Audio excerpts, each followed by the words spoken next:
بسم اللہ الرحمن الرحیم۔ ان حالات میں کبھی بھی نماز نہ پڑھنا ورنہ ثواب کے بجائے گناہ مل جائے گا۔ نمبر 1، نیند کے غلبہ کے وقت نماز پڑھنا۔ حضرت انس بن مالک رضی اللہ تعالی عنہ روایت کرتے ہیں کہ رسول پاک صلی اللہ علیہ وآلہ وسلم نے فرمایا، تم میں سے جب کسی کو نماز پڑھتے نیند کا غلبہ ہونے لگے تو اسے چاہیے کہ سو جائے یہاں تک کہ نیند کا خمار کچھ نکل جائے اور وہ یہ سمجھ سکے کہ میں کیا پڑھ رہا ہوں۔ حضرت عائشہ صدیقہ رضی اللہ تعالی عنہا سے روایت ہے کہ رسول پاک صلی اللہ علیہ وآلہ وسلم نے فرمایا، جب تم میں سے کسی کو نماز میں نیند آنے لگے تو اسے چاہیے کہ اپنے بستر پر آ کر سو جائے، کیونکہ ایسا ہو سکتا ہے کہ وہ اپنے اونگھتے ہوئے نماز پڑھے تو شاید وہ نیند میں اپنے رب سے استغفار کے بجائے خود کو گالیاں دینے لگے، یعنی کلمہ استغفار کی جگہ کچھ اور منہ سے نکل جائے۔ شارحین حدیث نے اس حدیث کو صلاۃ اللیل پر محمول کیا ہے، چونکہ رات کے وقت نیند کا غلبہ ہوتا ہے، اسی لیے صلاۃ اللیل کی ادائیگی کے لیے اس بات کا خیال رکھنا ضروری ہے کہ نیند کا خمار بالکل زائل ہو جائے، اس کے بعد نماز ادا کی جائے۔ جبکہ بعض حضرات اس حدیث کو عام قرار دیتے ہیں کہ یہ حدیث فرض اور نفل سب کے بارے میں ہے۔ اس صورت میں یہ وضاحت ضروری ہے کہ فرض نماز کی ادائیگی میں اگر کافی وقت باقی ہو تو غلبہ نیند کی صورت میں کچھ دیر آرام کر کے نماز پڑھ لے، اور اگر وقت تنگ ہو رہا ہو اور نماز قضا ہونے کا خطرہ ہو تو اپنی پوری کوشش کر کے اپنے آپ سے نیند اور سستی کو زائل کر کے نماز ادا کرے۔ شرح المشکات للطیبی میں ہے کہ اس سے نیند کو نماز پر فوقیت دینے کا وہم پیدا نہیں ہونا چاہیے، بلکہ مذکورہ حدیث میں تو نماز جیسے عظیم فریضے کو بہتر انداز میں خشوع خضوع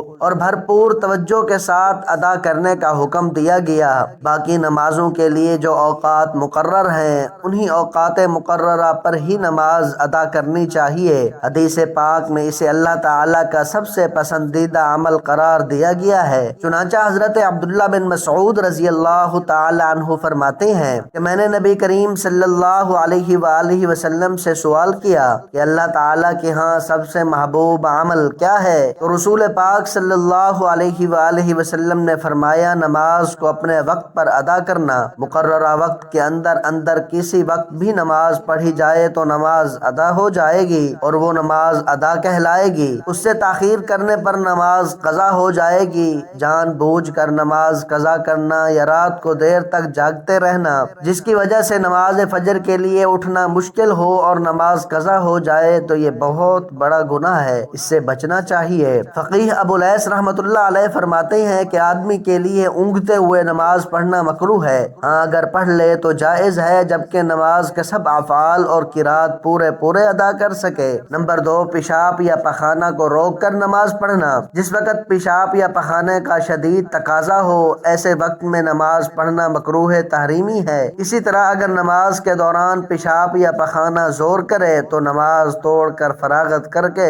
پھر نماز پڑھنا چاہیے، اور اگر اسی حالت میں نماز پڑھی تو نماز کراہت کے ساتھ ادا ہو جائے گی اور گناہ ہوگا۔ لیکن اگر وقت تنگ ہو اس طور کہ اگر وضو میں مشغول ہوں گا تو نماز کا وقت ختم ہو جائے گا تو پہلے اس کو نماز پڑھنا چاہیے، اس لیے کہ نماز قضا کرنے کا گناہ زیادہ سخت ہے بنسبت کراہت کے ساتھ نماز پڑھنے کے۔ تو لہٰذا اگر پیشاب یا پخانہ کا شدید تقاضا ہو لیکن ادھر نماز قضا ہو رہی ہو تو نماز پڑھنا چاہیے۔ پیشاب یا پخانہ روک کر نماز پڑھنے کی ممانعت احادیث مبارکہ میں آئی ہے۔ ذیل میں چند احادیث نقل کی جاتی ہیں۔ حضرت ہشام بن عروہ اپنے والد عروہ سے روایت کرتے ہیں کہ حضرت عبداللہ بن ارقم رضی اللہ تعالی عنہ لوگوں کی امامت کرایا کرتے تھے۔ ایک دن جماعت کا وقت ہو گیا تو آپ قضائے حاجت کے لیے چلے گئے، پھر واپس آئے تو فرمایا کہ میں نے نبی کریم صلی اللہ علیہ وآلہ وسلم کو یہ فرماتے ہوئے سنا ہے کہ جب تم میں سے کسی کو پخانہ لگا ہو تو نماز پڑھنے سے پہلے اس سے فارغ ہو لے۔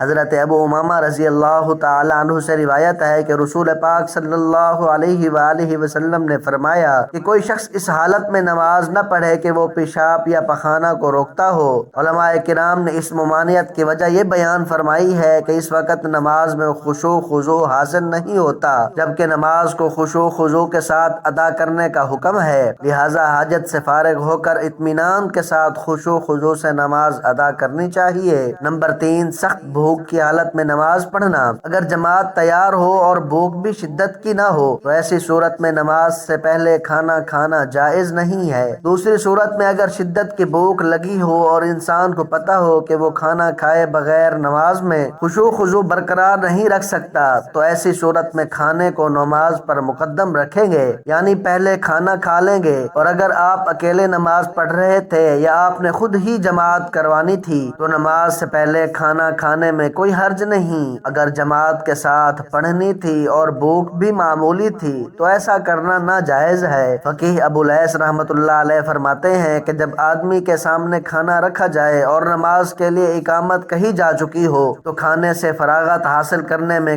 کچھ حرج نہیں، پھر نماز پڑھ لے جبکہ نماز قضا ہو جانے کا خوف نہ ہو، اس لیے کہ اگر نماز کے لیے کھانا کھانے سے پہلے کھڑا ہو جائے تو پھر تمہارا دل کھانے میں ہی مشغول رہے گا، لہٰذا بہتر یہ ہے کہ پہلے کھانا کھا لے اور پھر نماز پڑھ لے تاکہ نماز میں پوری توجہ حاصل ہو۔ حضرت نافع رضی اللہ تعالی عنہ سے روایت ہے کہ نبی کریم صلی اللہ علیہ وآلہ وسلم نے فرمایا، جب تم میں سے کوئی کھانا کھائے تو ہرگز جلدی نہ کرے یہاں تک کہ اس سے فارغ نہ ہو جائے، اگرچہ نماز کے لیے اقامت کہی جائے۔ حضرت عائشہ رضی اللہ تعالی عنہا، عبداللہ بن عمر اور انس بن مالک رضی اللہ تعالی عنہما سے روایت ہے کہ نبی کریم صلی اللہ علیہ وآلہ وسلم نے فرمایا، جب رات کا کھانا پیش کر دیا جائے اور نماز کا بھی وقت ہو جائے تو مغرب کی نماز پڑھنے سے پہلے کھانے کی ابتدا کرو اور نماز کے لیے اپنا رات کا کھانا چھوڑنے میں عجلت نہ کرو۔ پتہ چلا کہ اس زمانے میں رات کا کھانا مغرب کے قریب ہی کھایا جاتا تھا۔ جب نماز کھڑی ہو جائے اور کھانے پینے کی اشیاء سامنے موجود ہوں تو مناسب یہ ہے کہ کھانے پینے سے پہل کی جائے تاکہ نمازی کی بھوک ختم ہو جائے اور اس کا ذہن دوران نماز کھانے کی طرف نہ لگا رہے، لیکن اس کی شرط یہ ہے کہ نماز کا وقت تنگ نہ ہو اور کھانے کی ضرورت اور اس کی چاہت بھی ہو۔ اس میں اس بات کی تاکید ہے کہ یہ شریعت کامل ہے اور آسانی اور کشادگی کے ساتھ انسانی جان کے حقوق کا خیال رکھتی ہے۔ اللہ تعالیٰ سے دعا ہے کہ اللہ پاک ہمیں دین کو سمجھنے اور اس پر عمل کرنے کی توفیق عطا فرمائے اور ہمیں نیکوکاروں میں شامل کرے،